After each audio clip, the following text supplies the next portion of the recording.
Cinema நேயர்களுக்கு அன்பு வணக்கம். வெல்கம் டு எம்டி திரை. இந்த ஷோல 45 அப்படிங்கிற கன்னட திரைப்படத்தினுடைய ரிவ்யூ தான் நம்ம பார்க்க போறோம். இந்த படம் ஆல்ரெடி தியேட்டர்ல ரிலீஸ் ஆன ஒரு படம்.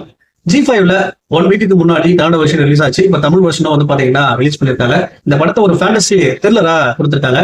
இந்த படத்துல வந்து பாத்தீங்கன்னா உபேந்திரா, சிவராஜ்குமார், ராஜ்பி செட்டி மற்றும் பல நடிச்சிருக்காங்க. இந்த படத்தினுடைய தீம் வந்து பாத்தீங்கன்னா 45 டேஸ்ல ஒருத்தர் இறக்க போறான். சோ அது வந்து தப்பிக்கிறதுக்காக என்ன மாதிரியான விஷயங்கள் பண்றான் அப்படிங்கிறது தான் தீம். இந்த படத்தினுடைய ஆரம்பத்திலேயே ராஜ்பி செட்டியை காட்டுறாங்க. இவர் வந்து ஆபீஸ் போயிட்டு இருக்கப்போ ஒரு நாயை அடிச்சு கொண்டுறாரு. அது துடிக்க இறந்து போகுது.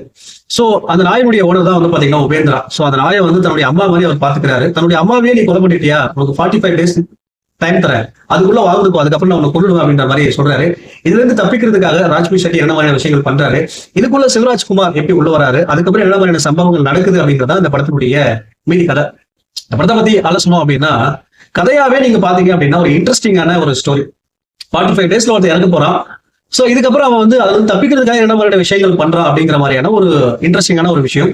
சோ அது ஒரு கியூரியாசிட்டியை வந்து கிரியேட் பண்ணியிருந்தாங்க. சோ அது ரொம்ப இன்ட்ரெஸ்டிங்காவே போச்சு. அதுக்கேற்ற மாதிரி வந்து பாத்தீங்கன்னா அந்த நாள் குறிச்சு கொலை பண்ற விஷயங்கள், அந்த சம்பவங்கள் அப்படிங்கிறது இந்த படத்துல வச்சிருந்தாங்க. அதை பார்க்கும்போது ஒரு மாதிரி பயமாவும், அடுத்து என்ன நடக்க போகுது அப்படிங்கிற ஒரு எதிர்பார்ப்பும் இருந்துச்சு. சோ அடுத்து ஹீரோ என்ன பண்ண போறாரு அப்படின்னு பார்த்துட்டு இருக்கப்போ சிவராஜ்குமார் என்ட்ரி உள்ள வருது. என்ன போல நடக்க போகுது அப்படின்னு பார்த்துட்டு இருக்கப்போ சோ சிவராஜ்குமார், உபேந்திரா இவங்க 2 பேரும் ஒரு விஷயத்தை ரெசம்பிள் பண்ணுவாங்க.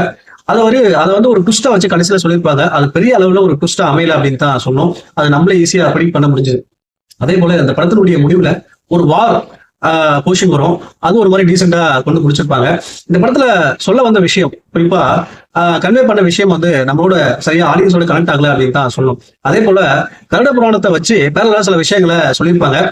சோ அதுவும் வந்து பாத்தீங்கன்னா பெரிய அளவுல கரெக்ட் ஆகல அப்படின்னு தான் நான் சொல்லணும். ஓவரால் வந்து பாத்தீங்கன்னா ஒரு டீசென்டான ஒரு ஃபேண்டசி டிராமா அப்படின்னு தான் நான் சொல்லணும். இன்னும் கூட கொஞ்சம் பெட்டரா ட்ரை பண்ணிருக்கலாம்.